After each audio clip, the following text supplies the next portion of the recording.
Laure Werkman, bonjour. Bienvenue dans ce carnet de résidence. Pour celles et ceux qui ne te connaissent pas encore, est-ce que tu pourrais te présenter ? Bonjour Louise déjà, merci de m'accueillir et de cette interview. Donc oui, je suis Laure Werkman, actrice et metteuse en scène et directrice artistique de la compagnie Lucie Warmouth. Tu travailles sur quoi en ce moment ? Je travaille sur l'adaptation à la scène de Croire aux fauves, le récit de Nastasia Martin, édité chez Vertical. Là, cette semaine, tu étais à l'Espace Coltès en résidence, une résidence dramaturgique. Tu pourrais nous expliquer ce que c'est une résidence dramaturgique ? C'est-à-dire qu'on a consacré cette semaine avec ma collaboratrice Noémie Rosenblatt à travailler sur l'adaptation elle-même, c'est-à-dire comment je l'ai faite, comment fonctionne sa structure et quels principes on peut établir pour le travail avec les autres collaborateurs qui vont intervenir par la suite. Donc la lumière, le son, le maquillage, voilà, principalement ces données, mais aussi la régie, voilà. Est-ce qu'il y a des principes qu'on peut établir et communiquer à mes proches collaborateurs. Après, il y a aussi évidemment des enjeux d'éventuelles coupes, que ça reste accessible, compréhensible, se poser toutes ces questions-là en direction du public et de la scène et étudier les situations aussi. Voilà. Oui, parce que le texte de Nastasia Martin, Croire aux fauves, c'est pas un texte de théâtre. Exactement, ouais. C'est un texte littéraire. C'est à la frontière du récit intime, du récit d'anthropologue, il y a un aspect aussi scientifique du travail qu'elle mène là-bas, mais c'est vrai qu'il y a aussi cette part, et puis il y a une part aussi littéraire, poétique. Voilà, c'est aussi vraiment une autrice qui a écrit ce texte. Et toi, est-ce que tu t'es permis une réécriture de son texte pour le théâtraliser, entre guillemets, ou pas du tout ? Alors, c'est principalement du montage et des coupes, mais il y a deux choses vraiment que j'amène dans le texte. Une première qui est une partie de rencontre avec le public, donc ce sont des éléments que j'ai récupérés sur des documents vidéo qui sont accessibles au public. Et il y a une autre partie, il y a quelques passages que j'ai mis en dialogue, voilà, c'est à peu près tout, ça que j'ai réécrit, et il y a quelques passages que j'ai mis adressés de manière spécifique à une personne, alors que c'est pas adressé à une personne, c'est dit en narration. Voilà. Mais sinon, il y a quasiment pas d'impact sur son texte, parce qu'on voit bien qu'elle choisit très très très bien chacun de ses mots, donc on peut pas se retrouver à ajouter un adjectif qui n'y est pas, un qualificatif qui n'y est pas. Hier, tu as fait une sortie de résidence et ce matin aussi, et tu as présenté ce projet comme un solo pour 6 personnes. C'est un peu spécifique, est-ce que tu peux nous en parler ? Oui, tout à fait. C'est venu d'ailleurs de la rencontre de la résidence précédente, qui était une résidence espace au CDN de Nancy. Et effectivement, en présentant le projet, je trouve que c'est une personne des relations publiques qui l'a nommé de cette manière. Et je trouve que c'est un très très bel intitulé. Alors c'est un solo parce que c'est pour une actrice, mais il y a effectivement, on est 6 en tout, puisque c'est dédié à une régisseuse également, et puis 2 personnes de l'équipe du théâtre dans laquelle nous serons accueillis, et 2 personnes, 2 complices dans le public. Donc en effet, ça ferait 6. Il y a un enjeu dans ce texte, c'est de travailler de nouvelles formes de collaboration sur un plateau. Et c'est des choses qui ont déjà été testées par d'autres, bien entendu, faire intervenir le public, c'est des choses qu'on a déjà vues. Mais là, c'est vraiment pensé, on va dire, de bout en bout comme étant une forme à part entière, donc un solo pour 6. Un solo à 6, peut-être le dire d'ailleurs. Oui. C'est pas la première fois que tu fais intervenir des complices sur tes projets, juste déjà ta précédente création, GEM, il y avait également un membre du public complice, juste pour donner le départ. Du coup, c'est pas ton premier solo à plusieurs, finalement. Non, c'est vrai, t'as raison, ouais, tout à fait. Ouais. Oui, c'est vrai, c'est une réflexion qui s'entame dans tout le travail de la compagnie, en effet.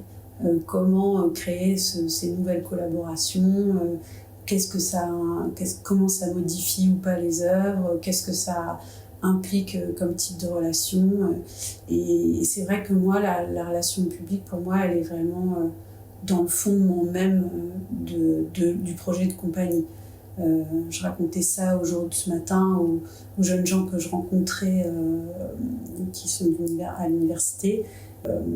Voilà, c'est quelque chose où je me suis sentie finalement, je pense, comme actrice sur des grands projets. Je me suis sentie très en retrait en fait de la relation publique, paradoxalement, alors que voilà, on pourrait dire en première loge puisqu'on est sur la scène et tout ça, mais la relation vraiment réelle je m'adresse à vous pour une chose, pour vous transmettre cette chose-là.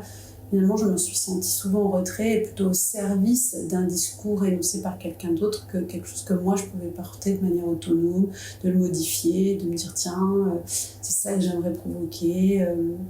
Voilà, tout ce questionnement-là, j'ai eu souvent la sensation d'en être tenue éloignée.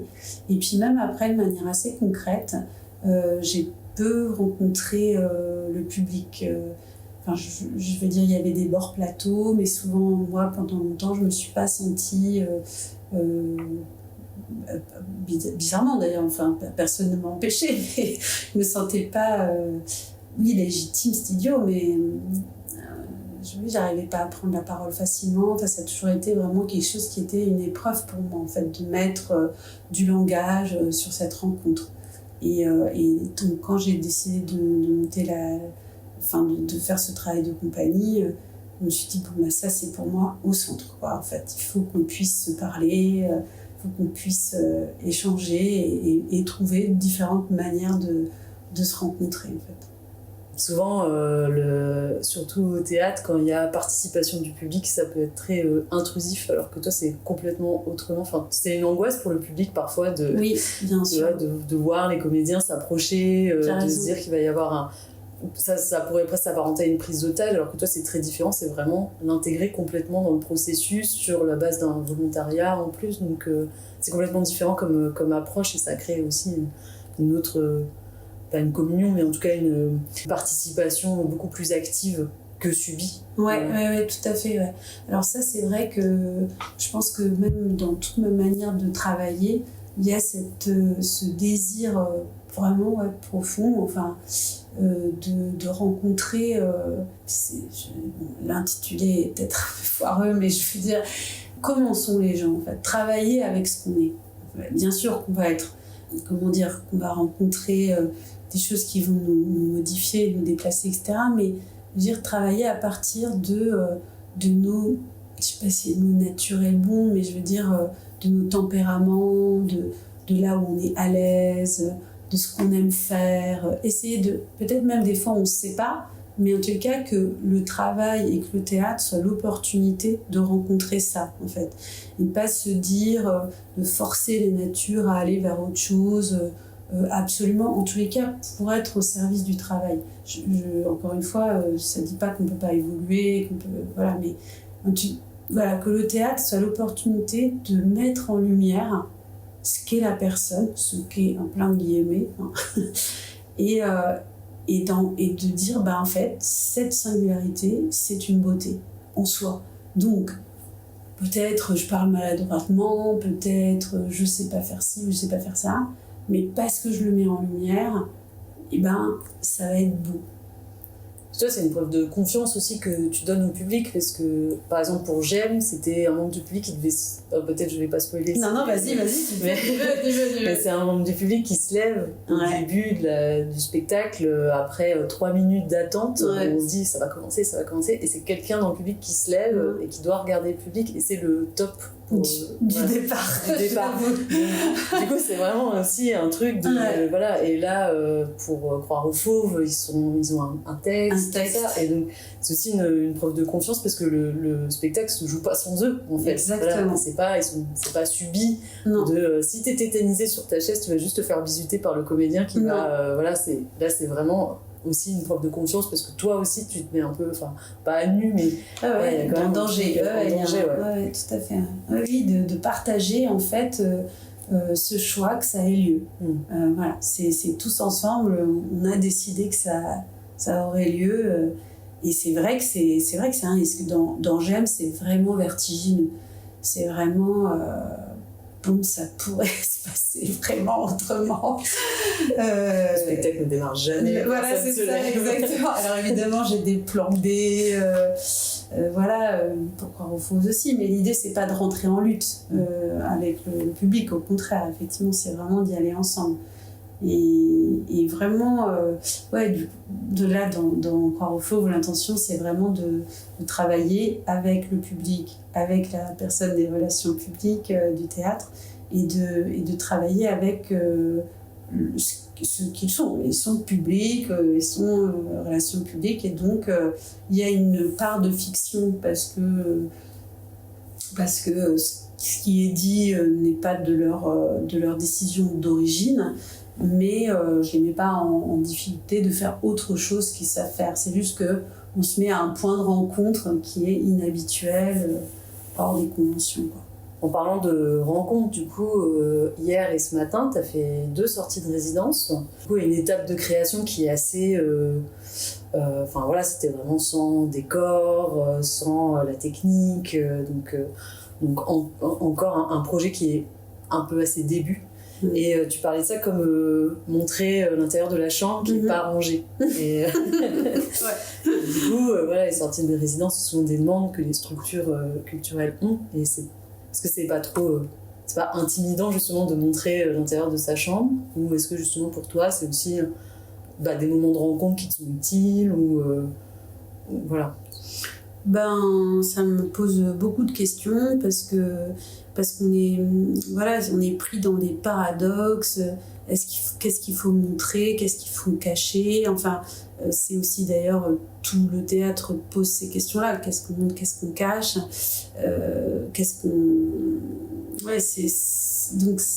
et on est dans une société d'une hyper transparence. Donc, par moments, c'est d'ailleurs assez épuisant en fait. On montre toutes les coutures, tous les contours.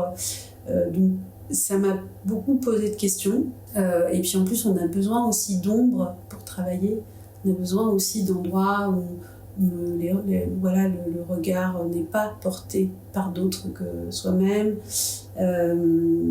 C'est aussi ça d'ailleurs, la chambre. La chambre, c'est un endroit où c'est notre bordel, c'est notre... voilà. Donc c'est vrai que ça m'a beaucoup fait réfléchir. Ça arrive à un moment qui est au début mais qui est quand même choisi, donc je suis quand même au courant que je vais montrer ma chambre, c'est le bordel, mais c'est un bordel finalement relativement conscient. C'est pas vous qui débarquez dans ma chambre, c'est moi qui vous m'apporte, donc j'ai pas tout rangé.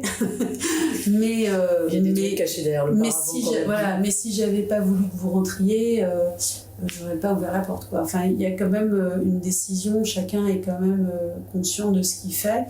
Il n'y a pas d'effraction.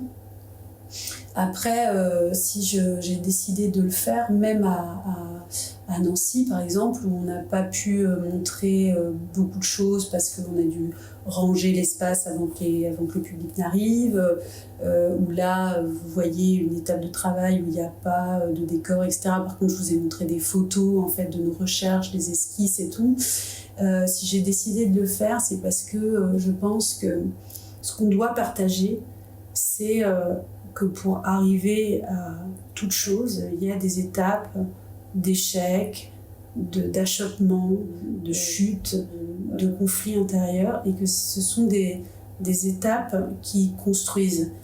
Là où on vit dans une société peut-être qui, on vient du winner et du loser, en gros. Donc celui qui gagne, il gagne tout le temps, celui qui perd, il perd sans cesse.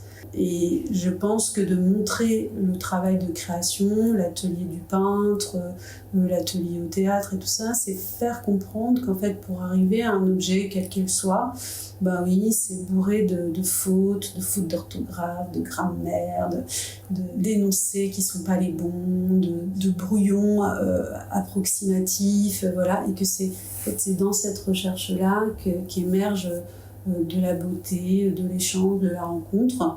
Et c'est comme ça aussi entre les gens. Je pense que c'est pareil aussi, une espèce de surexigence qu'on pourrait maintenir en permanence. Voilà. Ben non, en fait, c'est pareil, c'est aussi établir une relation, c'est la recomposer, se tromper, refaire, redonner le sens. Voilà. Évidemment, dans un territoire, alors tout ça avec le préalable, qui est un territoire de confiance. Là, je parle d'un terrain qui est déjà acquis, ce terrain de confiance, porté par ceux qui nous accueillent, celles et ceux qui viennent voir. Je veux dire, il y a quand même cette communauté aussi qui est créée préalablement par vous au théâtre, quand vous dites aux gens de venir à la sortie de résidence.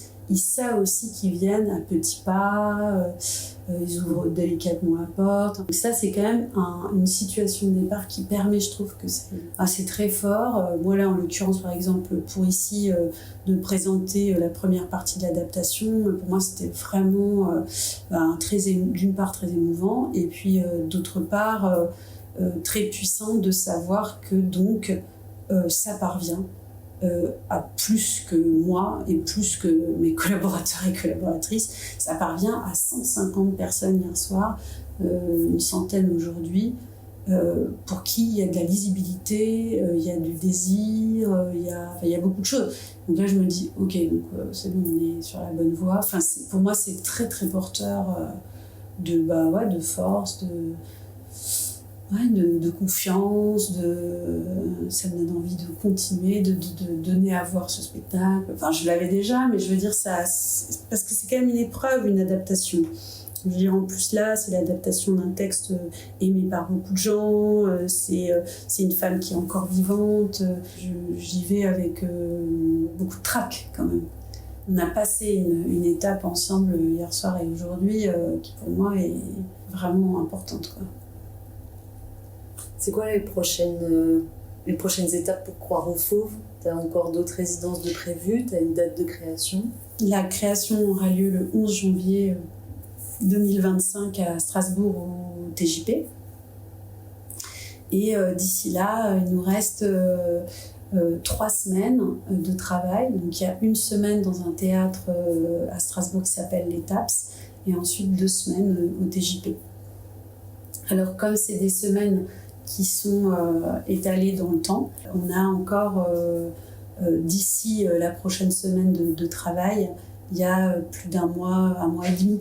Donc en fait, c'est aussi du temps en fait de maturation, d'apprentissage du texte pour moi, parce qu'il y a beaucoup à apprendre, et puis de construction aussi, parce qu'il y a tout un travail de construction, de décor. Donc voilà. Merci beaucoup Laure Werkman pour cet échange. Donc Laure, on devrait se retrouver, on espère très bientôt avec ce projet Croire au Fauve, sûrement sur la saison 24-25, et à découvrir dans tous les cas le 11 janvier au TJP. Ouais. Et bonne continuation pour la création. Merci beaucoup Louise, merci pour cet entretien, et je me réjouis profondément de présenter Croire au Fauve à Metz la saison prochaine après la création, et de poursuivre en fait cet échange de travail de création. C'est-à-dire il y a quand même la première étape qui a eu lieu, et puis la suite. À bientôt. À bientôt.